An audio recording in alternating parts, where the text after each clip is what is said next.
You're listening to the Uplevel Your Online Business Show, where wealth is empowering, purpose is crucial, and high vibes are non-negotiable. And now, here's your host, certified business coach and practical woo strategist, Sara J Loureiro.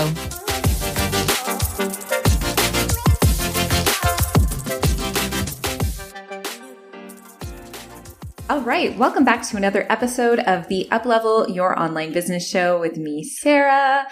I am really excited about this episode because I talk to my clients and my community a lot about the specific books that I've read that have really changed my life. I've had a few different books that have been recommended to me over the years as well. And so these are my best takes of the books that I've read specifically related to entrepreneurship that have really, really changed my life, and the ones that I continue to recommend to my clients over and over again. So if there's one book that sticks out in my mind that I feel like every single human being who's aspiring for greatness should read, is The Big Leap by Gay Hendricks. I have taken so much out of that book. And whenever I feel like I'm hitting my own glass ceiling again, I go back into that book and I read it. I have that book in a hard copy. Lately, I've been reading a lot via Audible. I absolutely love listening to books. I listen to books on my bike rides. I listen to books on my walks. Sometimes I listen to books when I'm cooking or when I'm baking. Love the format of listening to things as well. But that is one of the books that I happen to have in hard copy, and it feels really good just kind of like sit down with it. In the book, Gay Hendricks basically talks so much about how we limit ourselves just basically out of our fears of overwhelm, of our fears of not being enough. He talks a lot about how we self-sabotage, and it's really opened my eyes to how capable I am, but yet how much I discredit myself on a daily basis. So it's incredible if you really just want to finally let go of all of your excuses once and for all. So another really awesome book that I have read that I have absolutely loved, and this one I actually listened to in the Audible format, has been The Untethered Soul by Michael I think it's Singer. I don't actually know how to pronounce his last name, but it's an incredible book. It's not just about entrepreneurship, though. This is a book about just allowing yourself to be and accepting what is. And I've read quite a few books on, the power of being present, essentially. And this book in particular, I think it was the way that he wrote it and the way that everything is explained, where you can just kind of go through life being unbothered by so many things. And the reason why we become so bothered is because we have so much attachment to so many of those things. And so reading that book, especially listening through it, has really transformed my life and just really allowed me to fully accept what is without trying to change it too much. And that has ultimately given me so much personal freedom, but especially freedom in entrepreneurship as well, because we often attach such incredible pressure to specific desired outcomes that we want. And when we can kind of just let go of that attachment and allow ourselves to flow, allow our anger to flow without being like, no, I'm not supposed to be angry, or allow ourselves to be sad without saying, oh my goodness, no, I'm not supposed to be sad. Even within entrepreneurship, this is just such a great skill. So if you feel like you need to let go more, if you need to just trust and allow yourself more acceptance of how you feel, and if you know that that's something that is really holding you back from going all in your business, The Untethered Soul is going to really, really help you with that. I often also get asked, one is one of my favorite books for money mindset. And I've read so many of them now, but one of them that really has spoken to me over and over and over again and has also triggered me multiple times is The Secrets of the Millionaire Mind by T. Harv Eker. This is a book that will really transform your thoughts around money. It's also highly contentious. So it's a little bit controversial in terms of what he says. He's very like anti-Robin Hood in terms of his language.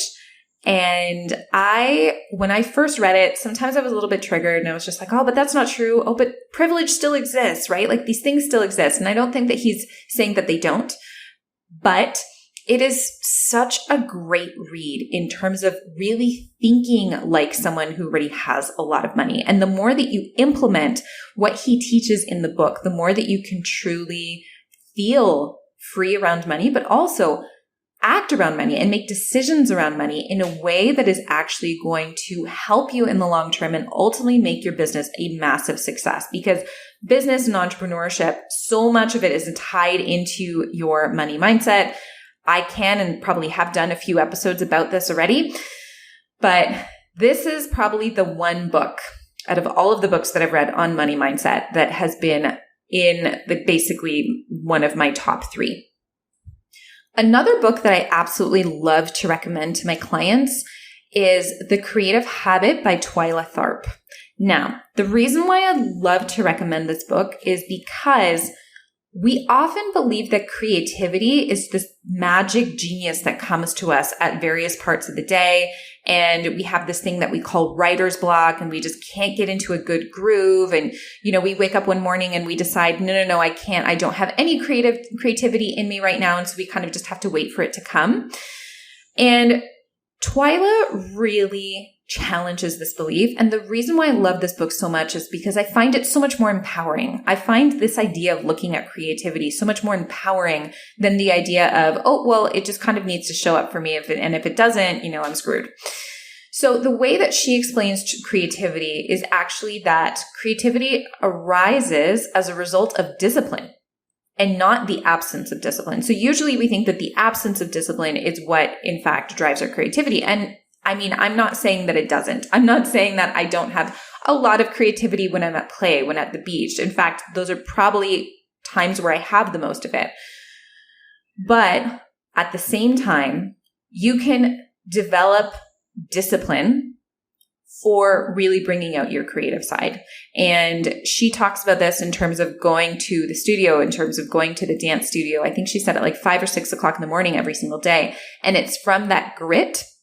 And it's from that trying things over and over and over again and really getting into your creative brain that you develop that sense of creativity, that you develop those groundbreaking things that no one else does.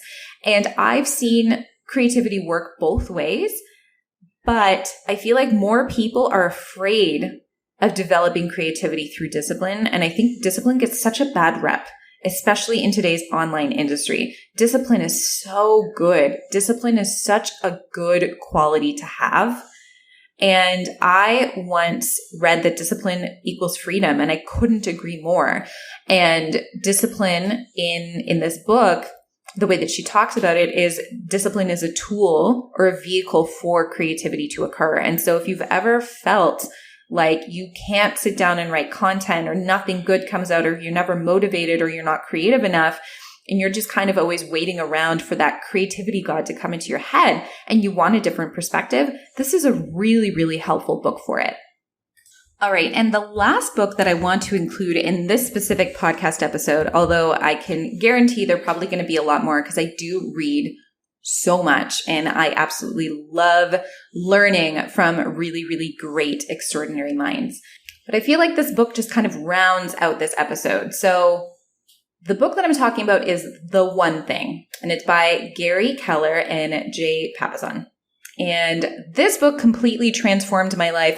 This is probably one of the most recent ones out of all of the ones that I've spoken about that I've read, because it teaches you how to simplify everything. And it's been so incredible reading through it, and just especially how it's helped me and it's helped so many of my clients, because I've recommended this one a lot. But it can really help you simplify your processes, simplify your systems in your business, simplify everything that you do and need to do in your life. And once you can do that, once you create that simplification, you just have so much more freedom. You have so much more time freedom, and everything just seems to flow a lot more. It also really helps in terms of your ability to focus. And so I am especially thinking about all of my people in my community who are moms and dads who always tell me that they have a lack of focus, who tell me that they're really overwhelmed.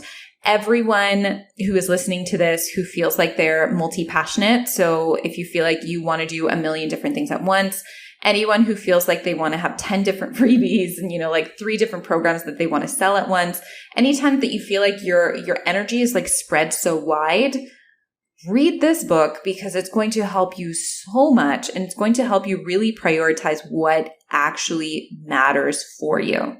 And okay, this was supposed to be the last one, but as I've been thinking about this and talking through it, I have to give you one more. I have to, right? So this is your bonus book, because this one also really, really changed my life. And it's very similar to the one thing. It is The 4-Hour Workweek by Tim Ferriss. That book is just so incredible. Once again, I feel like these 2 books go hand in hand.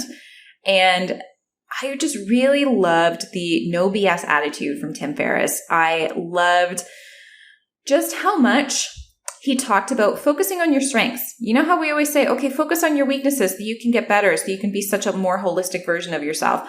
I really loved the permission that was given in the 4-Hour Workweek to just focus on your strengths, focus on what you're good at, focus on, the things that are the most productive or the things that are going to get you the most profit in your business. It's just such a no BS book. It's so, so helpful in terms of taking back so much more of your time, creating so much more freedom for yourself. And especially one of the things that I loved the most about that book was Tim Ferriss really focused on, well, what's a big enough business for you?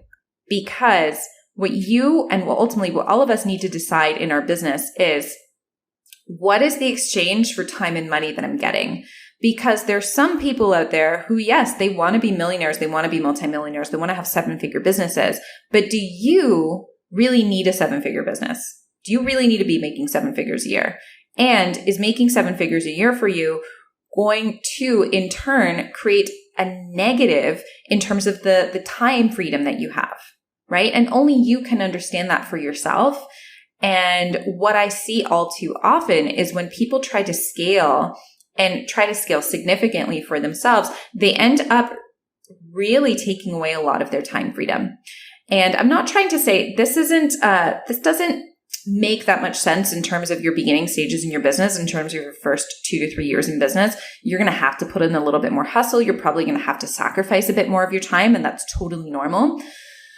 But in the long term, I think one thing that he really touches on that I absolutely love is your time is so much more valuable than whatever massive goal that you set out to achieve that might not actually have anything to do with your own priorities. It might be just an external thing that you want validation for.